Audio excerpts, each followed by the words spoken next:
Hi,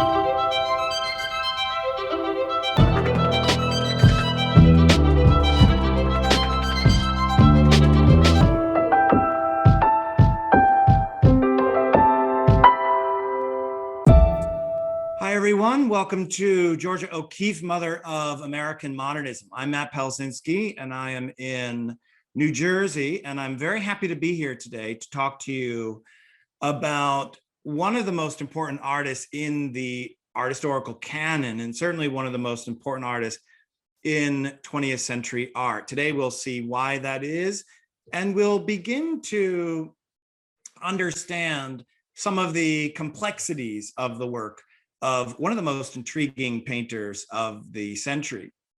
Georgia O'Keeffe had an uncanny ability to take the pulse of wherever she was, take the pulse of landscapes that surrounded her, the cityscapes that surrounded her, and was able to translate that all into her work. What we'll see today is, as she moves around the country, her style adapts to her surroundings. And we'll look at examples of her urban work, of her work outside of the city, and we'll come to realize that she's at home both in town and country, making her very unique, certainly for her generation. But any conversation of O'Keeffe, any conversation dealing with American modernism really should include, perhaps begin with, the Armory Show. What you're looking at here, a series of images of the poster for one of the most important exhibitions truly in the history of art, but certainly in 20th century art, the Armory Show in 1913. O'Keeffe's artistic journey is in so many ways interwoven with the rise of modernist art in America. And especially when she arrives in New York, she does so coming to the city not long before the Armory Show is mounted. And it's through the exhibition that we find a completely changed climate in the world of art in New York. As we'll see today, her work was very much in conversation with the most forward-thinking artists of her generation, those especially that embraced modernism wholeheartedly. The exhibition was held from February to March 1913. It goes on to Chicago and Boston. And it was, in many ways, the line in the sand that separated what was here in America before the exhibition and what would come after. The exhibition included work by Americans, included work by Europeans, 1,200 works total. We can see here looking inside the exhibition at the left and at the exterior of the venue at the right. And through the exhibition, we'll see how so many what we would now consider household names become known to the American audience and the artists working in America, especially New York. People like Brancusi and Braque and Cezanne and Kandinsky and Matisse and Picasso and Rodin and so many others were included in the exhibition, which showed a whole audience of American viewers and artists a new way forward.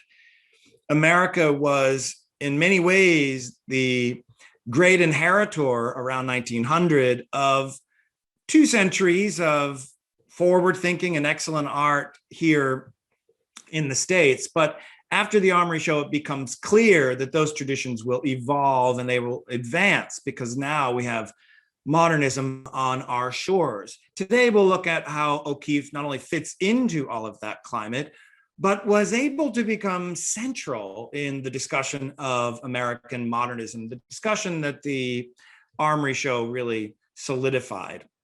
Let's go way back to her early life, and we'll trace our way all the way through, and we'll see how O'Keeffe ends up becoming that central figure.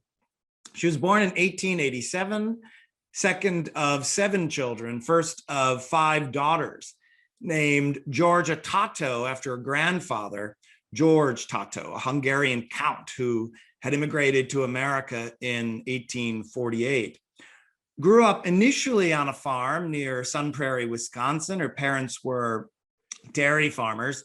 And very quickly on, the family relocates to Williamsburg, Virginia. That's 1902, and followed very quickly 1903, joined by Georgia O'Keeffe. 1905, she graduates from Chatham Episcopal School. And here in the photograph, we see her around this time. And we can look at the quote on the screen here to give us a sense of where she is, even as a budding young individual and a budding young artist. She says, "From the time I was a little girl, if my sisters wore their hair braided, I wouldn't wear mine braided. If they wore ribbons, I wouldn't." And I want us to think about that even at this age, look at how young she is in this photograph. There's already a sense of O'Keeffe getting out in front, O'Keeffe doing her own thing, and O'Keeffe playing with her style, with idiosyncrasies, even playing with notions of what, as a young girl, she was supposed to be like. In her earliest years, we find what we would expect to find: a lifelong interest in landscapes. By the age of 10, O'Keeffe had decided to become an artist and had some training with a local watercolorist. Around 1905, she starts attending art classes at various places. And though she didn't finish a degree, her studies would put her into contact with some of the most important teachers of art in America at that time. By 1905, 1906, we find her in Chicago at the School of the Art Institute there, learning the basics of academic art, especially drawing from casts and live models, an academic tradition that she will carry with her as a kind of springboard into her more modernist works. Again, a work from very early on that shows just how tender and how sensitively she treated the world around her, especially nature. 1907, O'Keeffe moves to New York to attend the Art Students League. She was 20 years old, and this is, of course, only 5 years before the Armory Show would come and change everything in New York and in America, especially for young artists hoping to do something different. She studies under famous William Merritt Chase. She becomes important in the eyes of Robert Henry, another important teacher there. And she's starting to gain some power. She's starting to see what she can do, and arguably was a top student there and won the league's William Merritt Chase Still Life Prize for the untitled work that you see here. And as a result, became one of 20 students the league sponsored to attend its outdoor summer school at a lodge in Lake George, New York, a place that she would come back to repeatedly. We find here nothing that would foreshadow her iconic work, nothing that would show us where she'll be when she becomes a modernist. Instead, we find her grappling with some of the tenets of academic instruction. Here, the still life, very much central to the art of academies. Here's a fantastic image of O'Keeffe in around 1907. In many ways, the dress is the subject of the painting by Hilda Belcher, but O'Keeffe stands in as the kind of actor wearing the dress. 1907, Belcher, a fellow classmate at the League, who lived in the same all-women boarding house as O'Keeffe, had just completed her studies when she painted O'Keeffe wearing the checkered dress. She was the second woman to be accepted in the National Academy of Design. And right around this time, we can see, this is also 1907, O'Keeffe playing with the community at the Art Students League. Even as early on as her time at the League, O'Keeffe was ready to take on the male-dominated art clubs and organizations, and frankly, the art world of New York, early on pushing against some of those borders and boundaries. Still very much in her early career here, before she breaks out and starts to develop her own unique work. Around 1908, she left the school when her financing fell through on account of her father's bankruptcy and goes back to Chicago, works there as a commercial artist until 1910. The following year, moves back to Virginia, where she begins teaching art, including at her former high school. And while in Virginia, makes the image that you see here. Think about this image later when we come back to O'Keeffe's architectural work, something that she stays with throughout her career as she's advancing, as she becomes a modernist, always someone very interested in space and architecture and setting. 1912, took a summer art class at University of Virginia under Alan Bement and would be his teaching assistant there for a few summers from 1913 to 1916. This is an important piece of the story because Bement was from 1906 to 1919 a professor of fine arts at Teachers College at Columbia University, a post he left to become the director of the Maryland Institute College of Art in Baltimore. And it's through this connection that we find O'Keeffe coming more into contact with some major figures back in the New York art world. O'Keeffe returned to New York in 1914 through her connection to Bement and started studying at Teachers College at Columbia with Bement's former mentor and now colleague, Arthur Wesley Dow, whose image here, the Destroyer, in many ways shows his fascination with nature, shows his fascination with the American Southwest and with the kind of spiritual sensibilities, certainly metaphysical sensibilities, that the landscape can bring a viewer.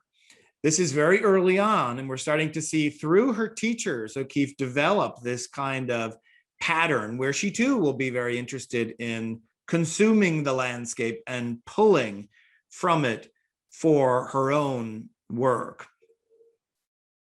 Here we start to see more connections made. At the left, a photo of the officers of the National Women's Party. And in that photo is one Anita Politzer in the center holding the hat. Politzer was a classmate of O'Keeffe's at Columbia.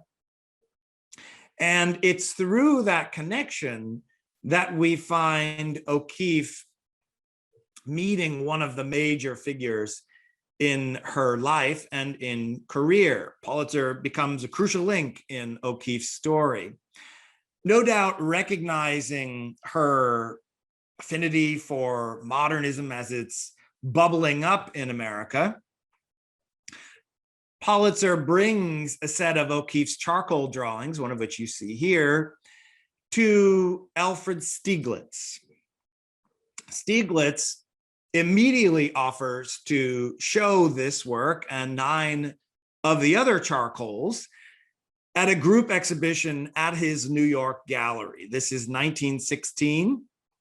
Stieglitz gave her a solo exhibition in 1917. Still relatively young in the world of art. Here we find her through various connections, through various twists and turns around the country, now in New York, connected to the person that will open doors for her.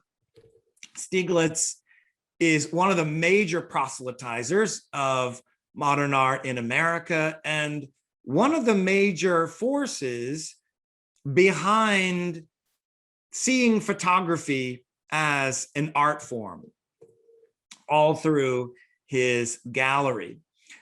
O'Keeffe and Stieglitz were in many ways important influences on each other, and in so many ways their impact was extraordinary on each other and measurable. And to understand that, to understand how O'Keeffe started to trade in the world of budding modernism in New York, we really have to think about O'Keeffe's connection to Stieglitz and what Stieglitz was like and what his contributions were. Quick detour. We think of that relationship, O'Keeffe and Stieglitz, In 1916, she exhibited at his gallery in New York. 1917, had her first solo show there. The following year, 1918, she moved to New York with the promise by Stieglitz of his financial support, something that every artist would dream of having, certainly to be connected with someone as powerful as Stieglitz. And in 1924, they were married. He exhibited her work almost yearly in New York until his death in 1946. There seems to be a tremendous connection there, an absolute affinity between the two. As she said once, Stieglitz photographed me first in the spring of 1917. My hands had always been admired since I was a little girl, but I never thought much about it. He wanted head and hands and arms on a pillow in many different positions, she said. I was asked to move my hands in many different ways, also my head, and I had to turn this way and that. She went on. Stieglitz had a very sharp eye for what he wanted to say with the camera. His idea of a portrait was not just one picture. His dream was to start with a child at birth and photograph that child and all its activities as it grew to be a person and on throughout its adult life. She said, as a portrait, it would be a photographic diary. And I mention this because this is the moment that photography is, in some ways, coming into its own, in part because of the work of Alfred Stieglitz. Here, Stieglitz's iconic image, the steerage from 1907. To back up a bit, in 1892, Stieglitz bought his first handheld camera, and the lighter camera increased a sense of spontaneity in his work. He could carry it with him and take photos randomly. This allowed him to explore a deeper range of subjects, one that contributed to his goal to elevate photography to the status equal to that afforded by painting and the so-called other high arts. Here he makes photos act like paintings with rich, subtle tones, natural elements, different terms we might use to understand a painting, like chiaroscuro, the modeling of light and shade, we find in Stieglitz's photographs. And so we can get a sense of how the two would have been kindred spirits, both in their own way, in their own respective mediums, attempting to push the ball forward, attempting to change things in the world of art, not just in the United States. From 1905 to 17, Stieglitz was the co-proprietor of a small gallery in New York called the 291 Gallery. And it was nicknamed that because of its location at 291 Fifth Avenue in New York. The real title is the Little Galleries of the Photo Succession. And it's crucial to take a minute to think about this. The small gallery had huge impact. It introduced American audiences to some of the best European artists in the canon, artists that American audiences weren't familiar with until Stieglitz debuts them. Give you an example, 1908, the first exhibition of Matisse's work ever held in the United States was held at 291. 3 years later, 1911, the first solo show of the work of Cézanne. 1911, the first solo exhibition in America of Picasso. 1911, Cézanne's exhibition was the first solo exhibition of his work in America. And in 1912, the first exhibition of Matisse's sculpture. It's an important moment because these are the minutes leading right up to the Armory show, and Stieglitz and others are moving art to a different territory. This is all happening while O'Keeffe is beginning her career, while she's in New York, all happening around her. Here you're looking at the cover of Camera Work. This is number 2, that went along with the 291 gallery. The point of the gallery was to, in some ways, elevate modernism and also elevate photography to the stature of painting and sculpture. It had been seen as a scientific pursuit, as an anthropological pursuit, but not quite yet as an artistic one along the lines of painting and sculpture. And here, camera work had the editorial purpose to establish photography as a fine art. A quarterly journal published by Stieglitz from 1903 to 1907, in many ways put photography on the map. This brings us up to about 1916, when O'Keeffe moves to Canyon, Texas. She's already got connections made in New York. Her style is already advancing, and she goes off to Texas. She goes off to Canyon, then a small town of about 1,500 people, to become the chair of the art department at West Texas State Normal College, a teacher's college for men and women. And she'll stay there until 1918. This wasn't her first time in Texas. She had taught already at a school in Amarillo from 1912 to 14. But it's an interesting moment for her because stories from Canyon about her time there point towards her progressiveness, her eccentricities, especially in her manner and in her dress.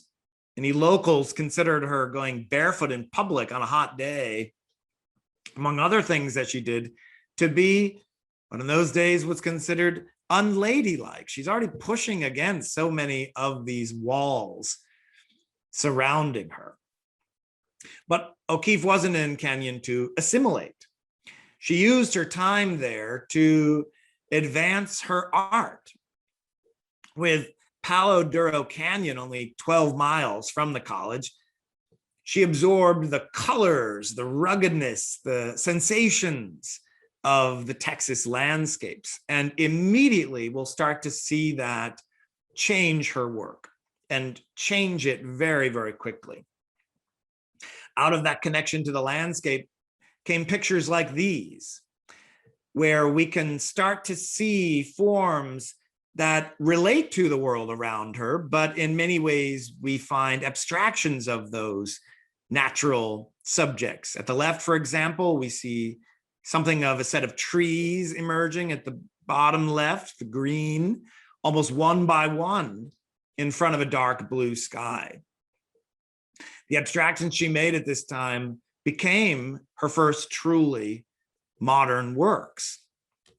And this is true also of her work in three dimensions. O'Keeffe's sculpture is in the same family as some of the forward-thinking sculptural work of her time. We see in her flattened pictorial work at the right and her sculptural work at the left, someone who's working through the influences of modernism coming out of New York, coming out of Europe. And one of the major figures working in Europe in modernism is Brancusi. O'Keeffe's sculptures are in the same family as Brancusi's famed Bird in Space series, which he begins in 1923. Brancusi sought to depict the essences of things rather than simply make an image or make a sculpture of a bird in space. Brancusi instead opted to make an image of the essence of what it's like when a bird is in space. And so think about it. Think about the words you might use to describe the flight of a bird. You might say aerodynamic. You might say streamlined. You might say elegant, beautiful.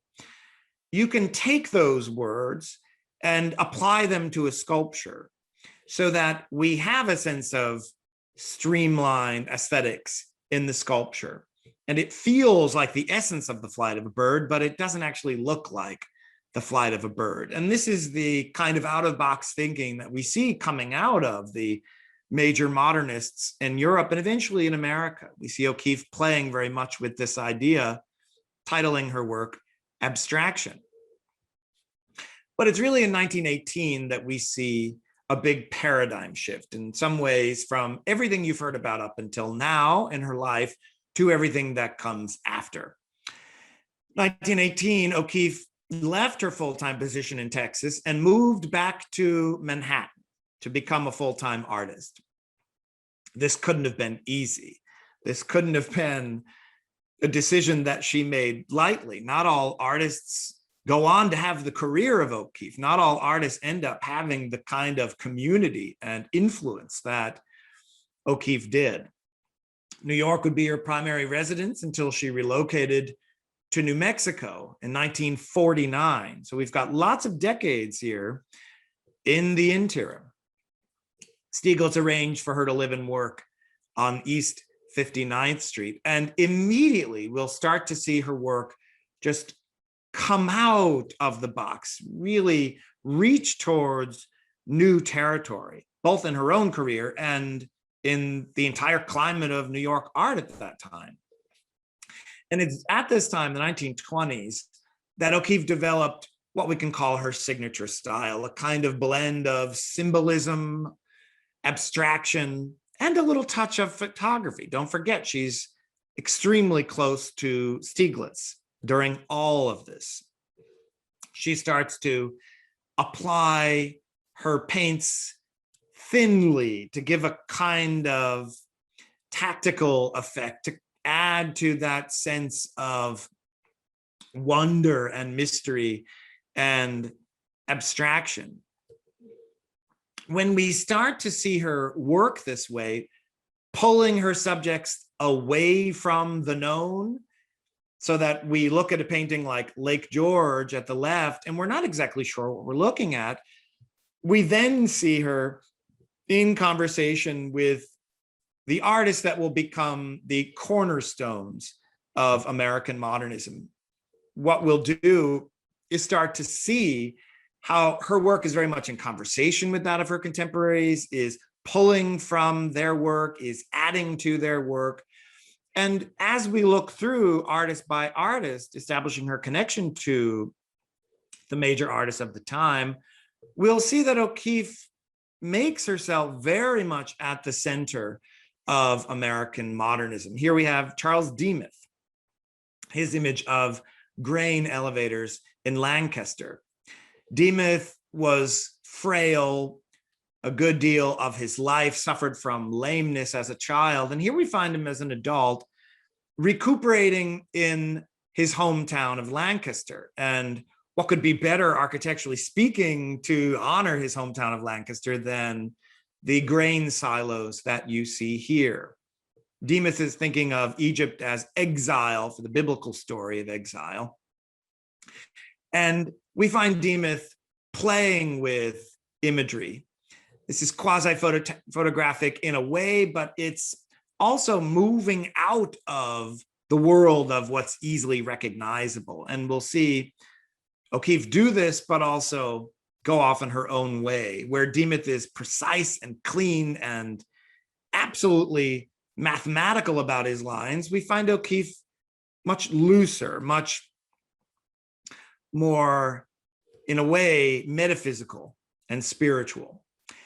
This brings her work next to another of her great contemporaries, and that's Arthur Dove, here, Sunrise 3. Dove is considered the first American abstract painter. Dove met Stieglitz in 1909 and was included in the 291 show Young American Painters in 1910. 2 years later, 1912, Dove has his solo show at the 291 gallery. And so O'Keeffe's coming into contact with all of these artists as they lay the foundation for what becomes American modernism in New York and outside of New York. The link here, among other things, is how O'Keeffe, like Dove, was working out how to integrate something spiritual into abstraction. Dove's concentric circles shows his interest in a kind of set of universal themes. For Dove, these circles symbolize cosmic forces. And this idea comes from the proselytizer and collector, the great Catherine Dreier, who acquired the painting, and how she described them. We see all sorts of references in Dove's work. Stieglitz described his gallery as a church. Modern art he promoted, and the immateriality it suggested, as a kind of antidote to 20th century materialism. And so we've got a back and forth set of ideas here on that topic with O'Keeffe and Arthur Dove. Continuing with the spiritual theme, here's a comment from Marsden Hartley, yet another major figure in the development of American modernism. And here's what Hartley has to say. O'Keeffe is the Sphinxian sniffer at the value of a secret.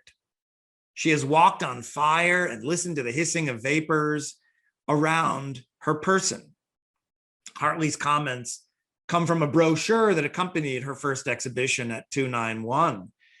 And even though she didn't show animosity toward this line of criticism, she was raised a Catholic, she didn't practice any religion at all as an adult. So we have a kind of group of figures around her promoting her as this kind of Sphinxian sniffer, if you will, but she's in some ways not courting that line of inquiry. Hartley spent 18 months in Taos, New Mexico in 1918 and 19, calling himself an American discovering America. We find these altar-like mountains pointing towards Hartley's spiritualizing of the Southwestern landscape. And again, O'Keeffe, like Hartley, getting outside the box here and integrating the landscape, sort of metaphysical connection to it, and a kind of abstract painting sensibility. Here, Waldo Frank, 1926, the literary critic and novelist. He says, she stands outside common culture, a smile on her face, half nuns, half Norns. You'll know the Norns in Norse mythology. They were the women who controlled the destiny of men. Some scriptural wife tilling the soil and homing with her husband under the storms and sunbeams. Again, more background around how her work was initially understood, and in many ways, how it continues to be understood. And here's one more piece of that. Murdoch Pemberton, the art critic for the New Yorker in 1926, had this to say: psychiatrists have been sending their patients up to see O'Keeffe's canvases. If we are to believe the evidence, the hall is littered with the mental crutches, eye bandages, and slings for the soul. As O'Keeffe develops her style, as in paintings like these from the lake, a blend of symbolism, a blend of abstraction, a blend of spirituality, we see an audience ready and hungry for this kind of art, an art that theoretically provides a kind of inward look, a kind of vehicle for spiritual growth, evolution, catharsis, and the like. Here, Henry McBride, the newspaper critic, had this to say: her paintings were being whispered about because they were so suggestive. They were being prayed to by all the super respectable women of the country for receipts that would keep them out of the madhouse. And here we have inching us closer to the discussion of gender and how O'Keeffe's gender plays a role in how critics initially understood her work and how audiences today still understand some of her work. Clement Greenberg is one of the most important art critics of the 20th century. And here, a young Greenberg, writing a review in 1914 of her major retrospective at the Museum of Modern Art, had this to say: her art seemed little more than the private worship and the embellishment of private fetishes with secret or arbitrary meanings. Her canvases are little more than tinted photography. We want to see this as being unfair. No one wants their work described as little more than tinted photography. And obviously the dig was to Alfred Stieglitz, the suggestion being that it's because of Stieglitz and his power that we have O'Keeffe and her work. Of course, none of this is true. Stieglitz plays a major role, but he's there to purport someone He's there to make someone more comfortable with the exhibition of her work and certainly not change it in any way. The art historian Linda Nochlin, one of the greats, argued that Black Iris was a metaphor for female genitalia, suggestions that Stieglitz promoted. O'Keeffe didn't embrace that interpretation, and that legacy still lives on today. Though in total, O'Keeffe painted about 200 flower paintings, and for so many of us, they are her most beloved. Not all of O'Keeffe's work in the 20s or after focused on nature. The architecture of the city also played a major role, and O'Keeffe drew inspiration where she lived. In 1925, O'Keeffe and Stieglitz moved into an apartment on the 30th floor of the Shelton Hotel, making her one of the first artists to actually live in a skyscraper. And this may not seem amazing now, but in 1925, this was rather amazing. The view out the window of the hotel towards the East River became a theme in her work, a kind of counterpoint to her work about nature. This was an intense but short-lived moment for her. Here we're getting the first glimpses at the right of her lifelong interest in architecture, one that would evolve finally into the Radiator Building picture at the left. She was fascinated not only by the designs of buildings themselves, but by architecture as an art form, and later on thought as carefully about architecture as she did about any works that she made within her architectural spaces. Her art wasn't limited to the canvases that she made. And here we start to see how her architectural work, again, puts her in line with some of the greats of the generation, the people that are writing the textbook on what would become American modernism. Here next to Edward Steichen, the Flatiron. Steichen was the co-proprietor of the 291 Gallery, and Stieglitz and Steichen worked together to make and promote art, photography, that seems different, that establishes a kind of necessity for photography to be elevated. Here, an image of the Flatiron becomes more like a Whistler painting with the washes that Steichen printed it in, with the attention to detail, with the focus of nature. Look at the right of the tree branches coming in front of the building. At that time, skyscrapers are still relatively new, and there's a kind of anxiety about living in buildings like these, an anxiety that Steichen quiets a bit with the natural overlay over the building. Some of those architectural related anxieties we find in another great of the era, Paul Strand, part of the Stieglitz circle. His imagery suggests something psychological about how architecture frames our experiences in the urban modern world. Here at the right, we see people just marching off to their shadowy destiny, dwarfed by the architecture. And we start to sense how O'Keeffe is very much part of the era where architecture stands in as a kind of sociological litmus test. Architecture becomes a signifier for some of the big changes in modernity, some of the big changes in urbanism and in the world. And in that cauldron, of course, we can add John Marin, his Woolworth building from 1928. Marin, also a 291 artist, worked briefly as an architect early in his career and made images like these that show the energy and movement of the bustling metropolis. In so many ways, this is the era of the skyscraper. And of course, at the right, the very famous photo, Margaret Bork White working atop the Chrysler building. This is the moment that we start to see skyscrapers become synonymous with American art and culture and commodity and power and economy, all qualities that we still very much have today. And so when we put O'Keeffe in line with this movement to see architecture as a kind of signifier of the times, as a kind of mirror of the day, once again, we find O'Keeffe very much in the center of that conversation. Here at the right, the last of her skyscraper paintings. This was in 1932. O'Keeffe was invited by Museum of Modern Art, along with 65 other artists, to design a mural proposal.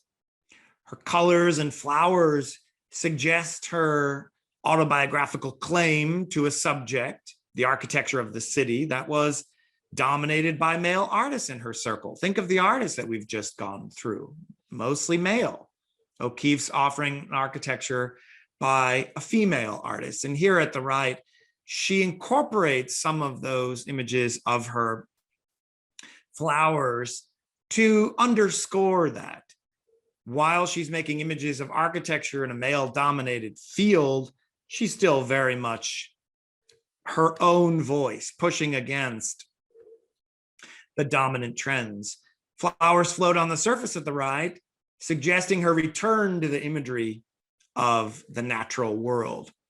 One last architectural image is the bridge, the Brooklyn Bridge at the left, painted just before her permanent and final move away from Manhattan as a kind of farewell salute. The twin arches of the bridge might even reference the twin careers of O'Keeffe and Stieglitz. And let's look at this next to Joseph Stella, the Brooklyn Bridge, who made many images of that bridge as a kind of symbol of modernity, one that looks back to the Gothic period and its broken arch reference, and in all of the race toward achieving height that the Gothic period suggested, and equated that kind of race to the modern world. O'Keeffe, like Stella, is using modern technologies and modern architecture to make commentary about the sign of the times. 1928, Stieglitz began a long-term affair with married photographer and patron Dorothy Newman. 1929, right after that, O'Keeffe began to spend summers in New Mexico as a result of that, initially traveling with Rebecca Strand, the wife of photographer Paul Strand, whose work you've seen today. 1933, she was hospitalized with a nervous breakdown and was admitted to a psychiatric ward of the hospital over the affair. Recuperated in Bermuda and New Mexico, and stopped painting until 1934. 2 years later, she paints the work at the left. This is the work at the left, a commercial piece made not long after she resumed working.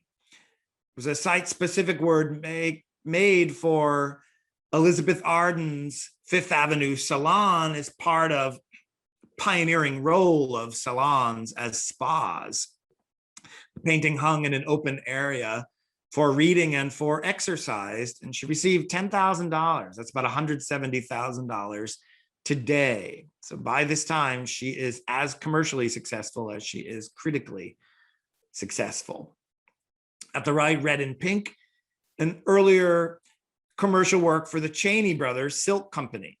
O'Keeffe wasn't asked to design fabrics, but instead to paint 5 small abstract works highlighting the new Cheney colors. The business was facing an onslaught for the non-natural materials, rayon, et cetera, that were beginning to flood the market. And this was their answer.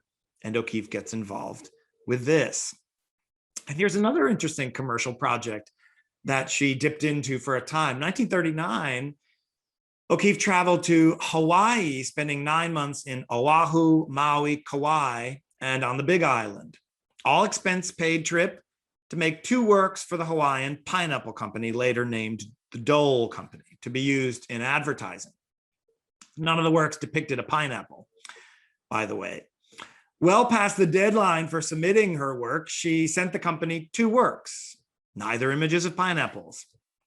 The company rush delivered a baby pineapple to her in New York, and she completed this work that you see here. Again, dabbling in commercial work, dabbling in a kind of work that would bring her larger audiences. But even in the process of that, maintaining an abstraction, maintaining a kind of imagery that is 1 foot in things that we viewers can recognize and 1 foot in an abstract kind of imagery that seems unknown to us, that we can't recognize. That's very much her gift.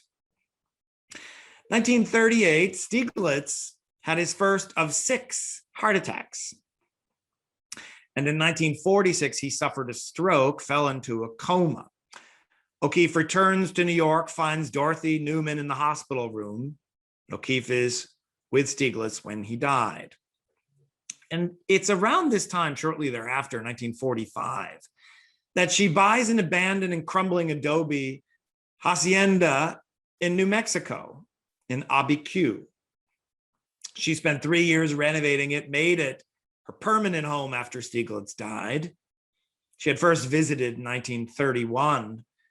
And this was one of the 2 homes she maintained in northern New Mexico. The property is situated near 21,000-acre ranch called the Ghost Ranch. 49, she moves to the Southwest completely after years of visiting. And this is a moment for her of critical success. 43, she has a retrospective at the Art Institute of Chicago.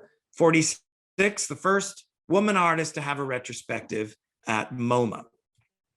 So as she's coming to terms with her life career and coming to realize that it's in the American Southwest where she belongs, she's having commercial and critical success all around her. About the Southwest, she says, all the earth's colors of the painter's palette are out there in the many miles of Badlands. She said, I never feel at home in the East like I do out here. And finally feeling in the right place again, I feel like myself, and I like it. Out of the very large window to rich green alfalfa fields, then the sagebrush and beyond, a most perfect mountain, it makes me feel like flying, and I don't care what becomes of art. And we see that quality of flying in a moment in her work. Here around 1962, she began a series of expansive clouds as seen from airplanes. And again, we find what we've seen for some time. And O'Keeffe, who is 1 foot in abstraction, where we don't really know what we're looking at, and 1 foot in a representation from the real world, clouds in an airplane. By the 60s, it's clear that she's looking at major developments in American modernism that now embrace flatness and pure non-objectivity. And she's keeping a close eye on that and incorporating some of those things in her work. So in short, going from someone who travels around the country in her younger age, picking up on all the different pieces from Virginia, Texas, and elsewhere, to New York, where she becomes a centerpiece, where she mingles and inspires the greatest artists of her generation, to coming full circle to someone who doesn't want to be part of that world, who wants to, if you will, rise above it and live her own life out in nature. And so when we think about that career trajectory, we have to ask a few questions. How do we come to terms with her legacy? Well, the first way is to recognize that her life and work were interwoven, that her art, clothing, home design, interest in architecture, they're all part of a larger total artwork, what the Germans called Gesamtwerk, a total artwork where there is no separation between painting and sculpture and room and clothing. It's all part of the same thing. And we can even throw identity construction in there as a kind of performance art. Here, comparing a work by O'Keeffe at the left to a photo at the right, we see her interest in black, her favorite color. We see how it dominates part of her aesthetics and part of her fashion choices. And drilling down even more, we find this, a fondness for the V shape. At the right in her work, at the left in her wardrobe, how she wears her clothing and the type of clothing that she chooses. Painting at the right, O'Keeffe made in New York a few months after Stieglitz's death. Potentially, the divergent tree trunks, each going their own way, might symbolically suggest the kind of separate paths they were both on. This is in many ways, it's a kind of last thought about Stieglitz, one of the great influences on her life. But who else was there to study O'Keeffe, and who else was there to pick up on all this? There's quite a few people. What about Andy Warhol? Warhol produced a series of portraits of O'Keeffe late in life when her eyesight was so diminished that her output had all but ceased. Both were known to be loners. Warhol coveted success and focused on celebrities. And we can even think of O'Keeffe's work not in a different wheelhouse as some of the sensibilities that guided Andy Warhol's work. There's no firm boundaries between art and life in either one of them. In both, we find personality as a kind of performance art. And in both, we find that the art isn't linked to just the works they produced, but to so much more.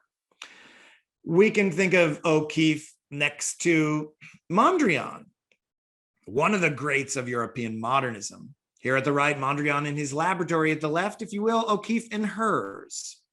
Both artists that promoted a kind of art that is only one cell of an organism. Mondrian thinks of one painting as part of a greater total whole, and at the right, a suggestion of how the painting blurs off the edge of the canvas onto the wall, onto the floor, into the architecture, into the design of the room. And at the left, O'Keeffe doing the same thing, only her laboratory isn't a studio, it's nature.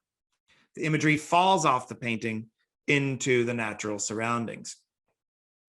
We think of O'Keeffe to some extent like Frida Kahlo. Kahlo pulled from traditional Latin American influences in imagery, not unlike how O'Keeffe borrowed from Southwestern traditions and pictorial, architectural, and fashion choices. We could think of O'Keeffe in the conversation with Frank Lloyd Wright, here an image of Taliesin West. One of Wright's studios, a desert utopia in the foothills of the McDowell Mountains in Scottsdale, Arizona, constructed largely of what Wright called desert masonry, linking the architecture to the land, dissolving boundaries between the two. O'Keeffe visited Wright in both locations, Taliesin East in Wisconsin and Taliesin West. We even have room to put O'Keeffe in the category of the pioneering minimalist Donald Judd. Here, an image from Marfa, Texas. Judd moves there in 1972. And with the help of the Dia Foundation, Judd acquired an entire army base and filled it with art, his and others. 400 acres, he works there until his death in 1994, thereby escaping to as much of an extent as possible the New York art world. He did still keep a building in Soho. And it becomes a question of site specificity. As Judd says, any work of art, old or new, is harmed or helped by where it is placed. And this love for the American Southwestern landscape, absolutely in line with the two of them. And here, an image by O'Keeffe at the right that shows how minimalist, if you will, she got compared to Donald Judd's work at that time. 1972, O'Keeffe lost much of her eyesight due to macular degeneration. She was left with only peripheral vision, no longer painted without assistance. 1976, the autobiography was published and becomes a bestseller. And a few years later, in 1984, moved to Santa Fe, where she died in 1986 at the age of 98. Her body was cremated, ashes scattered over the Ghost Ranch. None of the American modernists of her generation were as prolific or as diverse as her. And it's now, years after her death and more than a century after so much of her breakthrough work, that we realize that indeed O'Keeffe was very much at the center of American modernism, so much so that we can even think of her as a mother to American modernism.